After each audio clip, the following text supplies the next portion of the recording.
Hi,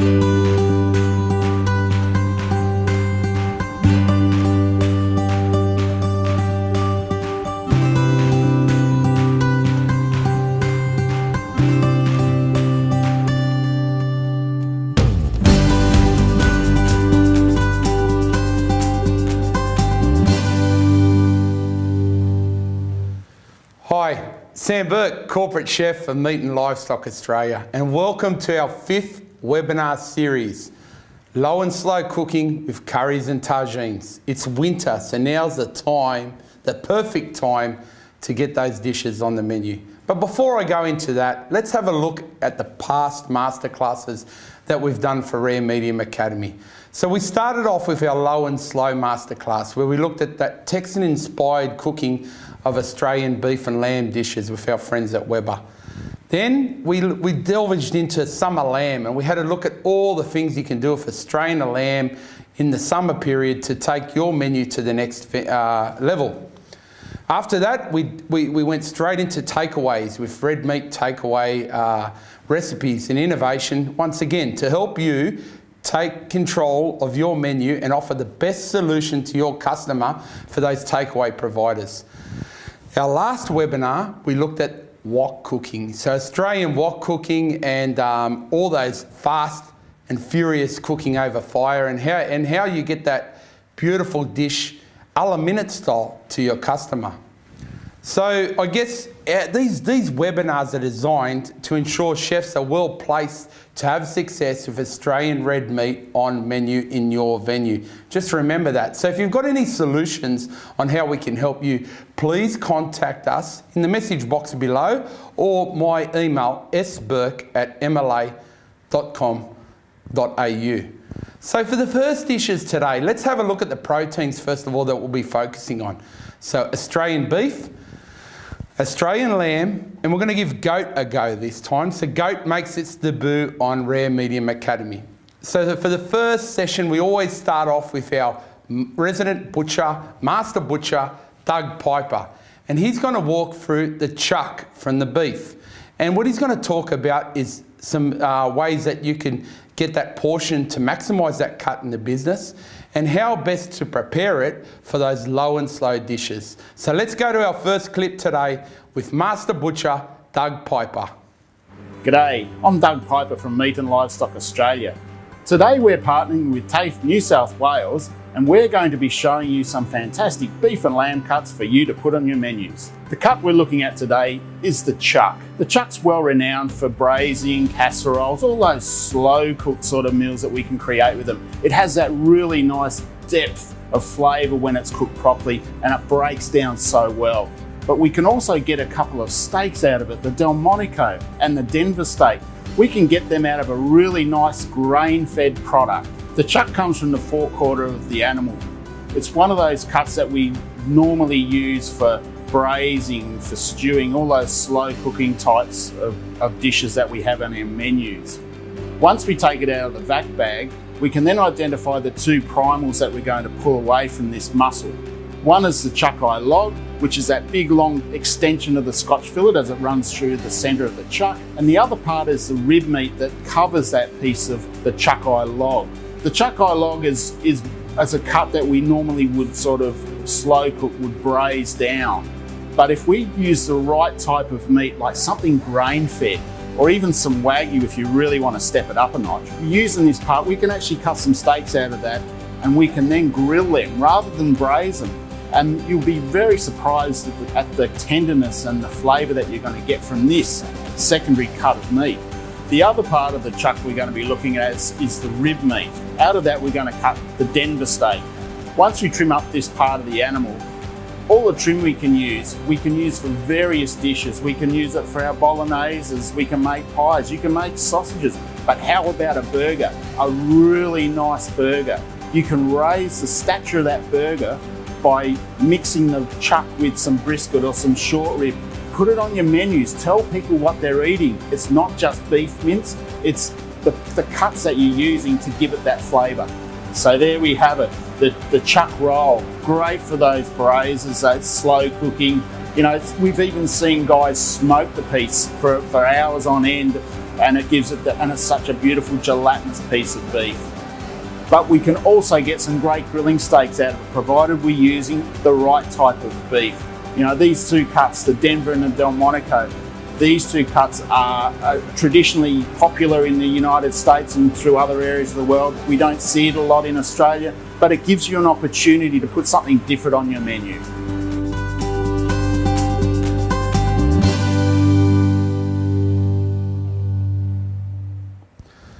Well, there he is, Doug Piper. And when it comes to red meat knowledge for cut by cook combinations, there's no better. So Doug too is available. If you've got any questions at all, re-butchery, do reach out to us at Rare Medium Academy, and our resident butcher, Doug, can help you too. So one of the questions that came prior our masterclass to the register was on right cuts across beef, lamb and goat carcasses. So my answer to that one, for lamb and goat, you're really looking at those secondary cuts like shoulder, the forequarter, the neck, which are wonderful, that break down. Also the shanks is fantastic for curry and tagine dishes.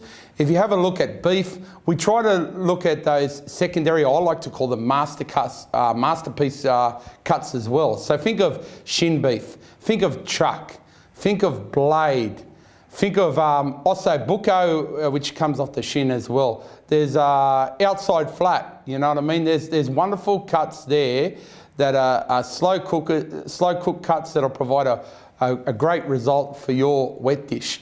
Now, for our next one, curries. Where does the word evolve from? You know, there are different theories as to how we arrived at curry. Maybe it came from the Tamil word curry, K-R-A-R-I, meaning sauce. Then again, maybe it came from the French word meaning cure, you know, to cook, or meaning the pot that it's cooked in. Curry doesn't have to always be diced meat. You can do wonderful things with a curry sauce. I talked about the lamb shank before, you know.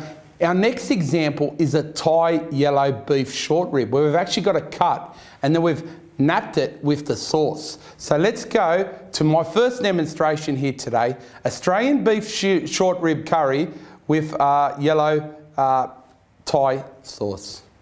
Traditional curries were born out of poverty. They're now an important part of the menu worldwide. Today we're going to show you how to do a simple curry utilising the short rib, based on a Thai dish, beef yellow curry. Chef, the wonderful thing about this dish is that it's going to give you time back in your kitchen. You can put your short rib into the oven, cook slowly, and then carry on with other mise en place. The great thing about this cut is that you can use it as a more high-end spec dish with the short rib, or you could use the same method with a chuck for a commercial catering site or bistro. First up, we've got our short rib. Let's liberally season it with some salt and a touch of oil. Then we're going to brown it off in the pan. What this does, it gives maximum flavour to the dish. We've set our ribs aside.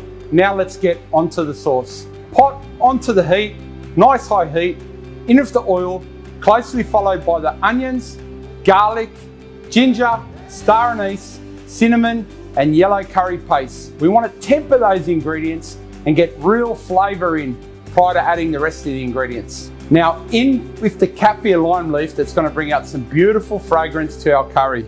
To balance the flavour, let's add in the beef stock, fish sauce, palm sugar and coconut cream. We're going to bring this sauce to a nice simmer and get all the flavour out. Then we're going to coat our short ribs meat side down, bone side up. Baking paper, aluminium foil into the combi oven, 140 to 160 degrees depending on your oven, for 2.5 hours. What curry means to me is a multitude of cultures and wonderful flavours. The good thing about this Thai curry is that it's not too hot and can be served to a wide array of customers. For my curry here today, I'm going to serve it with steamed jasmine rice, stir-fried broccolini, fried onions, cashews, and to finish off, a stem of coriander.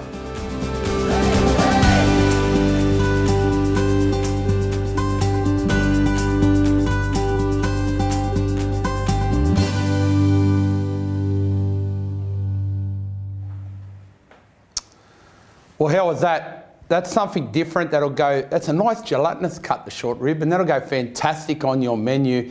And the beautiful thing about it, individual portions, easy to serve up to your customer. So now our next one, you know, people speculate that the Indian curries started way back in 1498 when the Portuguese came to India in search of spices like cardamom and cloves. But, you know, I went to the UK for 5 years in a row for work, and I had never seen anything like it. Everywhere I went in London, curry had a big play on the menu. You know, people, when they finished a nightclub, they wouldn't go for a kebab, they'd go for a late night curry. When you got fish and chips, there was curry there as a side sauce. So, you know, Australia is starting to take on that kind of warm comfort wet dish, and they already have, you know, into their menu, not only for food service but from consumers. If you go and see a lot of pre-prepared meals in supermarkets, so the dish curry, you know, it eventually, you know, it started off as a poverty dish with secondary cuts and lentils and slow cooking. So, you know, it just makes sense to have economical things on your menu that'll return a greater cost of goods. And you know, I don't know one person that doesn't love a nice warm dish using a secondary cut for winter. So get it on your menu, guys. It's simple. So our next one is a slow cooked beef Madras curry with roasted cashew nuts and coriander.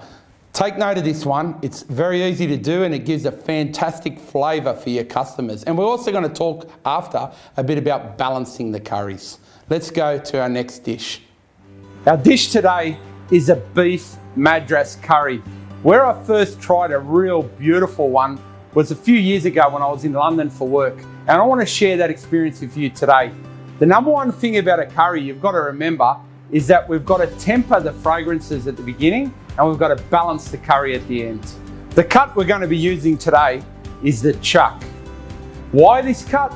Because it is nice and gelatinous. It's got good fat texture into it. And when it braises, it holds its place and gives a wonderful experience for the customer. The difference between ordering diced beef, you don't know what you're getting. You could be getting a mixture of topside, round, outside flat, and chuck. If you just order the cut chuck diced for your product, you're going to get a consistent mouthful for your curry. First step, we're going to get some salt, pepper, beef, a little bit of oil. Let's get it into the pan and get it seared off for our curry. Next step, let's get the sauce going. In a separate pot, we're going to add some oil to the pot, get it nice and hot. Then we're going to add in our onions, garlic, ginger, bruised cardamom pods, and then we're going to add the Madras paste, and we're going to temper the ingredients to get maximum flavour out for our curry. You can have a pre-prepared paste or have your own. It's really up to you. Then we're going to follow with crushed tomato, and to sweeten it, a bit of tomato paste. Now we've released the flavours from the paste, let's add the beef into the paste. We're going to let the curry sauce come to a simmer, and then finally I'm going to add some beef stock. Now we're going to leave the curry on a low to medium heat for about 2 to 2.5 hours until the meat is tender. Our curry has now thickened and it's got a nice gloss to it. We're now going to add in our roast kumara and then fold through some spinach. Lastly, we're going to serve it with some rice and a sprinkle of nuts. Chef, this is a great dish to serve to the masses. You can serve it with your condiments, a dollop of yogurt, some roti, and take your function to the next level.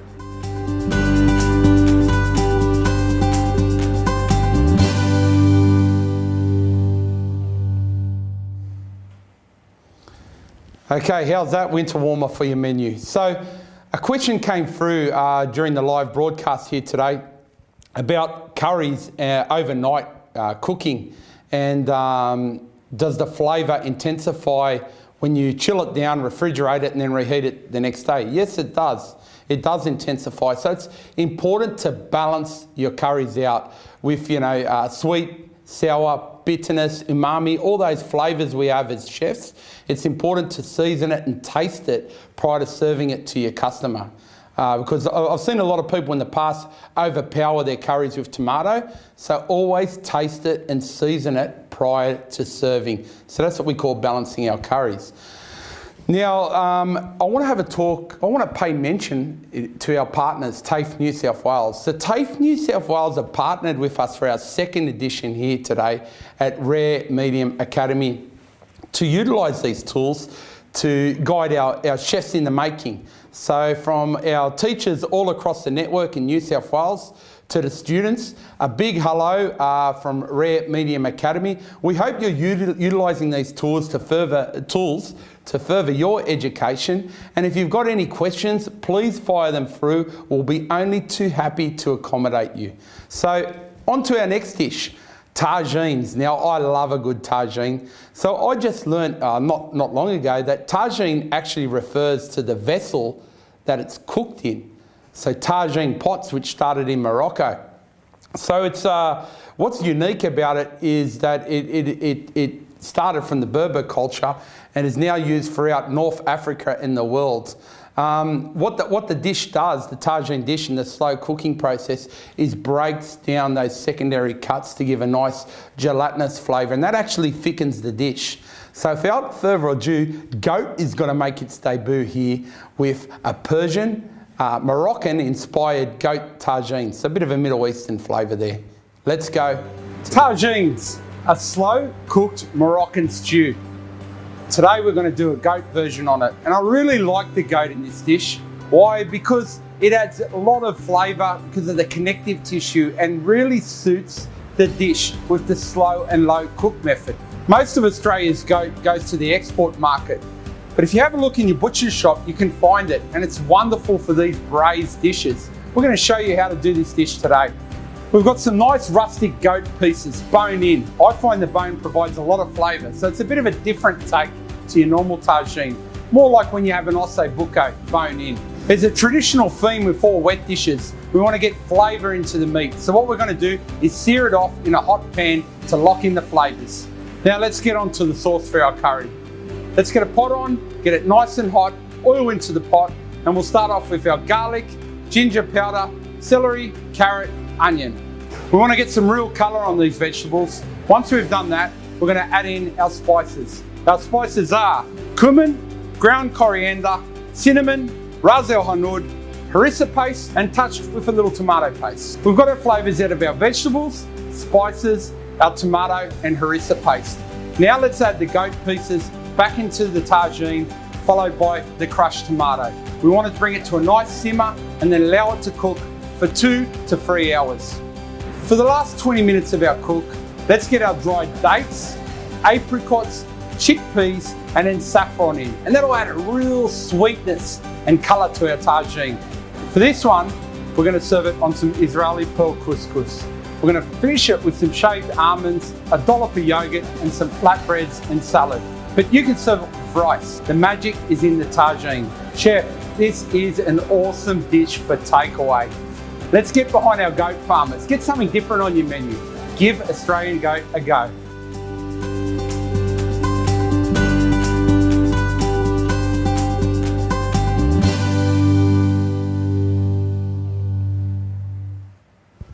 Well, there you go. If you haven't given goat a go on your menu, there's the perfect example for you to try and have success with.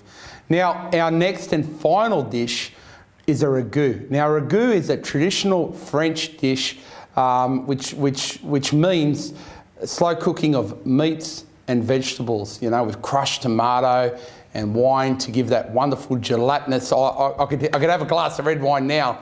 Gelatinous meal for your customer, and you could serve that on a nice Paris mash, or you can serve that on some rice as an accompaniment, or even on its own with some beautiful vegetables. So we're gonna walk through the steps of a classic lamb ragu to take your menu to the next level with tagliatelle pasta as something different.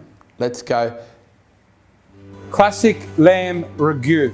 You can use it as a pastry filler, you can use it on top of some creamy parmesan polenta, some mash, but today we're going to do it with some tagliatelle. Such a versatile dish. For the dish today, we're using lamb shoulder, and for the dice size, we're going to use about 3 to 4 centimetres. Why?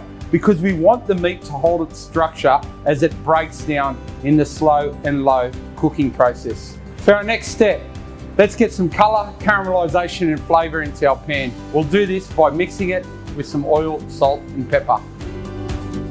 A traditional mirepoix is something that's been adding flavour in generations of commercial cookery. We're going to utilise that today to give depth and flavour to our ragu. So first up, let's get a pot on. Oil, garlic, onions, carrot, celery, rosemary, thyme. In with our mushrooms, let's give it a good saute and caramelisation for flavour. Then we'll add in our red wine, deglaze the pan, our lamb back in, and finally our crushed tomato. The lamb shoulder has quite a lot of fibres, so we need to allow time to break those fibres down. So we want to cook this for about 3 to 3.5 hours. And we also want to adjust the seasoning and taste as we go along in the cook method. For the final step, we're going to serve the ragu on some fresh tagliatelle. For this dish, it really brings warmth, comfort and soul to your kitchen, and people love that, especially during the winter months. Share the lamb.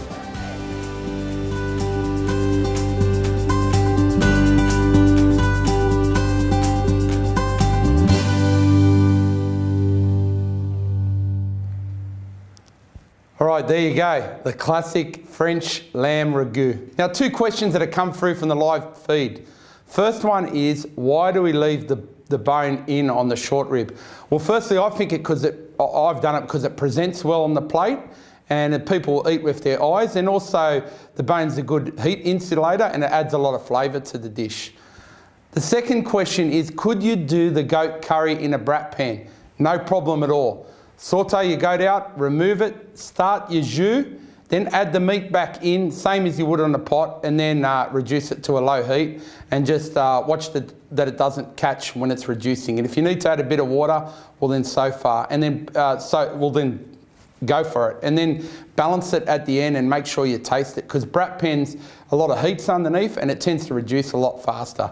So there's a little tip for cooking in a brat pan.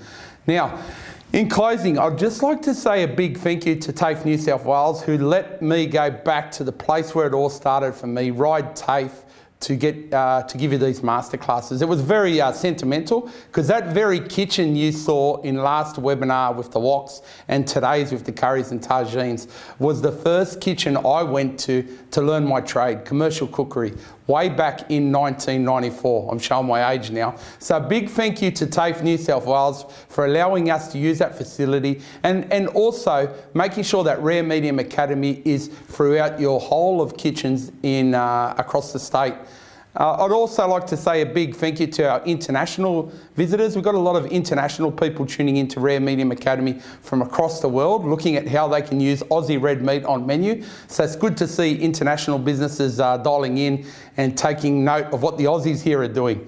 Now, next up, I want to do a short plug to Beef Australia. That's coming from the 2nd to 8th of May, where we go live in Rockhampton, and we're going to be doing some fantastic stuff up there. So if you're in Rockhampton or Central Queensland, come to Beef Australia and come to the MLA trade site, and we'll have a bit of a virtual screen which walks through Rare Medium Academy, and I'll be there to talk to customers, stakeholders and levy payers all about our programs.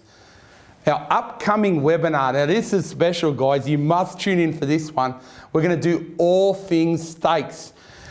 And what not to team up and take Rare Medium Academy to one of the leading steakhouses in Australia. That is Seagrass Boutique Hospitality's 6 Head. We're going to be talking to exec chefs Scott Greaves and Sean Hall, and they're going to talk to us all about steaks, dry aged, wet aged, MSA grading, cooking over fire, resting it, best cut for best cook utilisation. And I'm going to bring for the first time live into our studio a special guest. You must come and join in on this masterclass. We're going to bring someone so vibrant and full of energy that it's going to really take your viewing experience to the next level. So do join us for our next masterclass. A big thank you to our production team.